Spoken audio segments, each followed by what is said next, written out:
34쪽입니다. 창세기 25장 21절에서 23절까지 말씀을 함께 교독하겠습니다. 이삭이 그의 아내가 임신하지 못하므로 그를 위하여 여호와께 간구하매 여호와께서 그의 간구를 들으셨으므로 그의 아내 리브가가 임신하였더니 그 아들들이 그의 태 속에서 서로 싸우는지라. 그가 이르되 이럴 경우에는 내가 어찌할꼬 하고 가서 여호와께 묻자온대 여호와께서 그에게 이르시되 두 국민이 내 태중에 있구나. 두 민족이 내 복중에서부터 나누이리라. 이 족속이 저 족속보다 강하겠고 큰 자가 어린 자를 섬기리라 하셨더라. 아멘. 간극이라는 말은 사물 사이의 틈, 시간과 시간 사이의 거리, 기대와 현실 사이의 차이를 의미합니다. 우리 모두 인생 가운데서 이러한 간극을 경험하면서 살아가고 있습니다. 기도를 했는데 현실은 쉽게 바뀌지 않을 때가 있습니다. 하나님의 약속을 듣기는 들었는데 응답은 전혀 나타나지 않을 때가 있습니다. 사람과 가까워지고 싶은데 오히려 그 마음이 멀어질 때도 있습니다. 성경에도 이러한 간극을 깊이 경험한 인물이 있습니다. 바로 요셉입니다. 하나님은 어린 요셉에게 꿈을 주셨습니다. 형들과 부모가 자신에게 절하는 꿈이었습니다. 분명 하나님의 약속처럼 보였습니다. 그러나 현실은 처참했습니다. 형들에게 미움을 받아서 구덩이에 던져졌고 결국 이집트로 팔려가는 노예가 되었습니다. 그뿐 아니라 억울한 누명을 쓰고 감옥에까지 가야만 했습니다. 요셉의 삶을 보면 약속과 현실 사이에 간극이 얼마나 큰지를 알 수 있습니다. 하나님께서 주신 그 꿈은 분명했지만 그의 현실은 점점 더 낮아지는, 비참해지는 자리였습니다. 아마 요셉도 마음속으로 물었을 것입니다. 하나님, 제가 가고 있는 이 길이 정말 맞는 겁니까? 왜 약속과 현실은 이렇게 다르기만 한 겁니까? 그러나 시간이 흐른 뒤에 하나님은 요셉을 애굽의 총리로 세워주셨습니다. 그리고 그는 그때 고백합니다. 당신들은 나를 해하려 하였으나 하나님이 그것을 선으로 바꾸사. 하나님은 그를 버리신 것이 아니라 오래전부터 준비시키고 계셨던 겁니다. 우리도 비슷한 경험을 할 때가 있습니다. 하나님은 약속하셨는데 현실은 완전히 다르게 보일 때가 있습니다. 그 사이에 생기는 틈, 그 시간을 우리는 간극이라 부릅니다. 오늘 본문에도 간극이 등장합니다. 이삭은 40세에 결혼했습니다. 그런데 아들을 얻은 것은 60세였습니다. 무려 20년입니다. 하나님의 약속과 현실 사이에 20년의 간극이 있습니다. 우리 같으면 왜 이렇게 오래 가는 겁니까? 왜 이렇게 응답이 안 되는 겁니까? 라고 물어볼 수 있습니다. 그렇다면 성경은 그 시간을 어떻게 지나가야만 한다라고 말씀을 하고 있는 겁니까? 오늘 본문은 세 가지의 기도를 알려주고 있는데 첫 번째로 관계의 간극 앞에서는 공감의 기도를 드려야 한다라고 말하고 있습니다. 21절은 이렇게 말합니다. 그 말씀을 제가 다시 한 번 더 읽어드리겠습니다. 이삭이 그의 아내가 임신하지 못하므로 그를 위하여 여호와께 간구하매 여호와께서 그의 간구를 들으셨으므로 그의 아내 리브가가 임신하였더니. 아멘. 여기서 우리가 주목해야 하는 것은 아이가 생겼다라는 결과가 아닙니다. 성경은 그보다 먼저 이삭이 이 상황 앞에서 어떻게 행동했는지를 잘 보여주었습니다. 이삭은 현실이 답답하다고 원망을 하거나 아내를 욕하며 탓하지 않았습니다. 왜 이런 일이 생겼는지 따지기보다 먼저 하나님께 나아가서 기도했던 것입니다. 그리고 더 자세히 보면 이삭은 자기 자신만을 위해서 기도한 것이 아니라 아내를 위해서 기도했습니다. 저는 이 부분이 중요하다고 생각합니다. 사실 이 상황은 리브가만의 문제가 아니었습니다. 이삭에게도 정말로 무거운 문제였습니다. 왜냐하면 이 가정은 하나님의 언약을 이어가야만 하는 가정이었기 때문입니다. 아브라함에게 주신 약속이 다음 세대로 이어져야만 했습니다. 그런데 시간이 흘러도 아무런 일도 일어나지 않습니다. 기다림은 길어지고 현실은 변하지 않습니다. 그 가정 속에서 이삭도 답답했을 것입니다.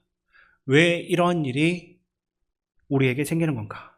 하나님은 정말로 약속을 이루어 주실 것인가? 충분히 자기의 억울함과 답답함 가운데서 머물 수 있는 상황입니다. 근데 성경은 놀랍게도 이삭이 자기 문제를 붙들고 하나님께 나아갔다라고 말해주고 있습니다.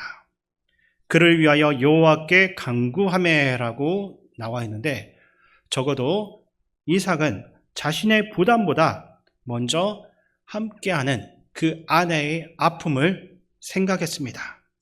그는 문제의 원인을 찾기보다 사람을 먼저 붙잡았던 것입니다.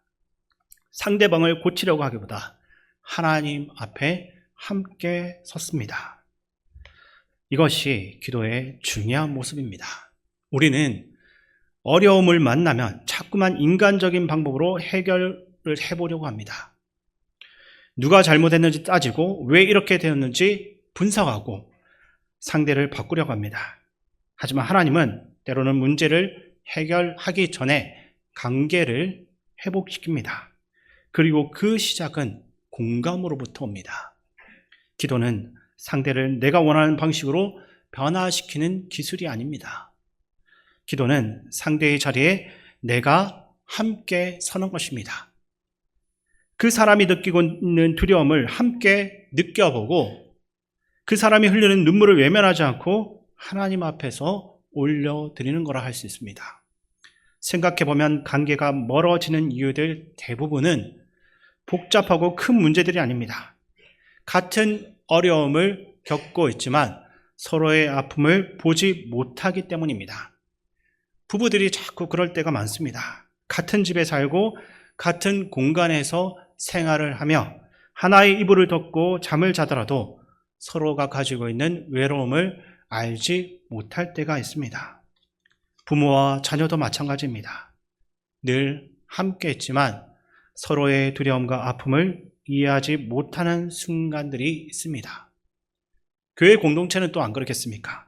같이 예배드리고 함께 신앙생활을 하고 있지만 정작 서로의 눈물과 마음의 무게는 보지 못할 때가 많습니다. 왜 그런 모습으로 나타나겠습니까? 내가 정말 힘들기 때문입니다. 내가 지쳐있고 내 마음이 무겁기 때문입니다. 그래서 어느 순간부터는 다른 사람의 아픔보다는 내 고통만 먼저 보여지기 시작합니다. 그러나 기도는 우리의 이러한 시선을 바꿉니다. 기도는 내 문제만 보고 있던 그 눈을 하나님께 돌리고 동시에 내 곁에 있는 그 사람을 다시 한 번 더 보게 만듭니다. 기도할수록 사람을 판단하는 마음보다 이해하려는 마음이 생기고 정죄보다 긍휼이 생기며 멀어졌던 관계 속에서도 다시 다가갈 수 있는 힘이 생기는 겁니다. 혹시나 지금 관계의 간극 때문에 가까웠던 사람이 어느새 멀어져 있지는 않습니까?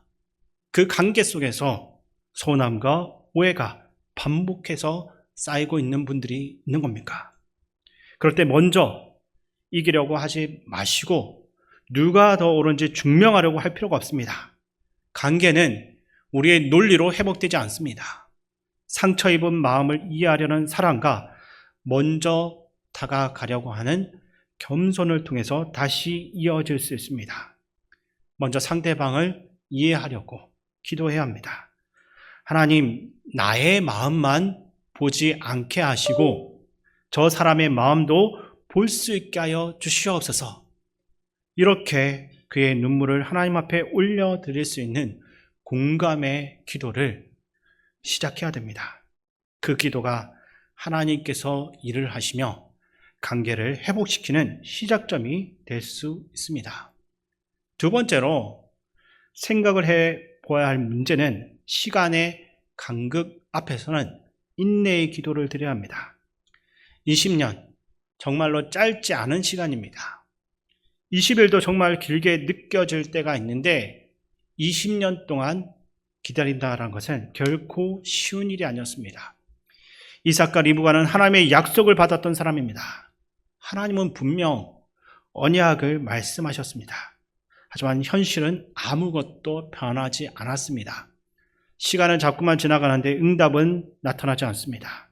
계절은 여러 번 바뀌고 주변에 있는 사람들은 찾아와서 이렇게 질문했을 것입니다. 아직도 소식이 없는 겁니까? 하나님이 정말로 말씀하신 것이 맞는 겁니까?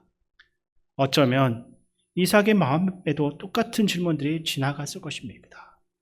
왜 아직도입니까? 언제까지 기다려야 되겠습니까? 하나님, 당신은 나를 위해서 정말로 일을 하고 계신 겁니까? 우리 또한 기도를 했는데 우리가 가지고 있는 이 병이 그대로일 수 있고 관계는 여전히 어렵고 우리의 삶은 쉽게 달라지지 않습니다. 말씀은 들었는데 현실은 전혀 움직이지 않는 것처럼 보입니다. 그럴 때 우리는 하나님보다 먼저 내 힘으로 움직임을 하고 싶어 합니다. 내 방법으로 해결을 하고 싶고 나의 시간표를 만들고 싶어 하며 기다림을 완전히 끝내고 싶어 합니다. 그런데 오늘 본문은 우리를 위해 매우 중요한 사실을 알려주고 있습니다. 성경은 이삭이 하나님께 간구하였음을 기록합니다. 이 표현은 한 번 정도 간절히 기도했다는 정도가 아닙니다. 계속해서 반복해서 하나님께 나아갔던 모습을 담고 있습니다. 응답이 없다고 곧바로 떠나가는 것이 아니라 응답이 없어도 기도의 자리를 지키고 그곳에서 머물렀습니다. 상황이 바뀌어서 기도한 것이 아니라 상황이 여전히 바뀌지 않았음에도 하나님 곁에 남아 있습니다. 이것이 인내의 기도입니다. 인내의 기도는 응답을 당장 끌어오는 기술이 아닙니다. 하나님보다 앞서 가지 않고 하나님의 속도에 내 삶을 온전히 맡기는 신뢰입니다. 우리는 자꾸만 왜 지금이 아닙니까? 라고 묻지만 하나님은 종종 응답보다 먼저 우리를 준비시켜 나갑니다. 우리는 결과를 원하지만 하나님은 관계를 원하시는 것입니다. 우리는 빨리 받기를 원하지만 하나님은 깊은 신뢰를 우리로부터 받기를 원하십니다. 기도의 시간은 아무 일도 일어나지 않는 시간이 아닙니다. 눈에 보이지 않을 뿐이지 하나님은 그 시간 속에서도 우리를 다루고 계십니다. 조급함을 깎아내시고 내 힘으로 해결을 하려고 하는 그 마음을 완전히 내려놓게 합니다. 또한 내 계획보다 하나님의 뜻을 더욱 신뢰할 수 있도록 우리를 빚어 가시는 겁니다. 생각해보면 기다림이 없었다면 우리는 어쩌면 하나님 없이도 잘 살 수 있다라고 착각할 때가 있는 겁니다. 하지만 기다림은 우리를 하나님 앞으로 다시 데려갑니다. 그래서 어떤 경우에는 응답 자체보다 기다리는 시간이 더 큰 은혜의 시간이 되기도 합니다. 왜냐하면 그 시간을 통해 우리는 하나님께서 주시는 것들보다 하나님을 더 붙들게 되고 그분께 더 집중하기 때문입니다. 혹시 지금 하나님의 시간이 너무 느리다라고 느껴지시는 분들 있습니까? 기도는 했는데 아무것도 변하지 않는 것 같다라고 느끼고 있습니까? 하나님은 침묵하시는 것이 아니라 지금도 여러분들을 위해서 일하고 계심을 기억하십시오. 응답이 늦어지는 것이 아니라 우리를 만들어 가고 계십니다. 그러므로 인내의 기도는 결과를 강요하는 기도가 아닙니다.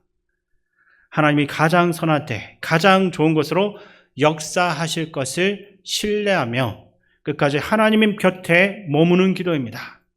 그리고 하나님을 끝까지 놓치지 않고 붙드는 사람은 언젠가 하나님은 늦게라도 행하는 분이다. 늦게 행하는 분이 아니라 정확하게 일하시는 분이다라는 것을 우리가 깨닫게 될 것입니다. 마지막 세 번째는 이해할 수 없는 상황 앞에서는 하나님께 끊임없이 묻는 기도를 드려야 됩니다. 22절에서 리브가는 이렇게 말합니다. 이럴 경우에 내가 어찌할꼬 하고 가서 여호와께 묻자온대라고 나와 있습니다. 왜 이런 일이 생긴 겁니까? 제가 도대체 어떻게 해야 되는 겁니까? 라고 하나님께 질문했습니다. 근데 중요한 것은 리브가가 누구를 찾는가라는 것입니다. 그녀는 자기의 판단에 머물지 않습니다. 하나님께 물었습니다. 우리도 우리의 생각으로는 전혀 이해되지 않는 일들을 만나게 되면 먼저 자기만의 틀, 자기만의 그 생각을 가지고 모든 것을 해석하려고 하는 것입니다. 왜 이러한 일들이 생겼는지, 누가 잘못했는지, 어떻게 해결할지만은 그것만 계산합니다. 하지만 믿음은 먼저 하나님께 묻는 것입니다. 하나님, 이 상황 속에서 무엇을 우리가 깨닫길 원하십니까? 우리가 무엇을 배우기를 원하십니까? 제가 어떻게 순종하기를 원하십니까? 문제는 내 삶에 있지만 답은 하나님께 있습니다. 그리고 하나님께 묻는 사람은 하나님의 답이 어떤 때는 내 생각과 다를 때에도 순종할 준비가 되어 있어야 합니다. 말씀을 맺겠습니다. 우리는 모두 간극 속을 살아갑니다. 관계의 간극, 시간의 간극, 이해할 수 없는 삶의 간극. 그러나 중요한 것은 이러한 간극이 아예 없는 삶이 아니라 간극을 어떻게 지나가느냐 합니다. 오늘 하나님은 우리를 위해서 말씀합니다. 관계의 간극 앞에서는 공감의 기도를 드리거라. 시간의 간극 앞에서는 인내의 기도를 붙잡아라. 이해할 수가 없는 그 시간 속에서는 나에게 묻는 기도를 해라. 놀라운 것은 우리와 하나님 사이의 가장 큰 간극은 이미 예수 그리스도께서 메우셨다는 겁니다. 죄로 인해서 하나님과 멀어졌던 우리를 예수님께서 십자가로 하나님께 다시 연결시켰습니다. 그러므로 우리는 버려진 사람이 아니라 하나님께 나아갈 수가 있는 사람입니다. 당장의 응답보다 먼저 하나님을 붙잡아야 됩니다. 간극 속에서도 하나님은 일하고 계십니다. 그 기도의 자리에서 하나님을 만나고 하나님의 때를 배우고 그분의 때를 살아갈 수 있는 우리 모두가 될 수 있기를 주님의 이름으로 축원드립니다.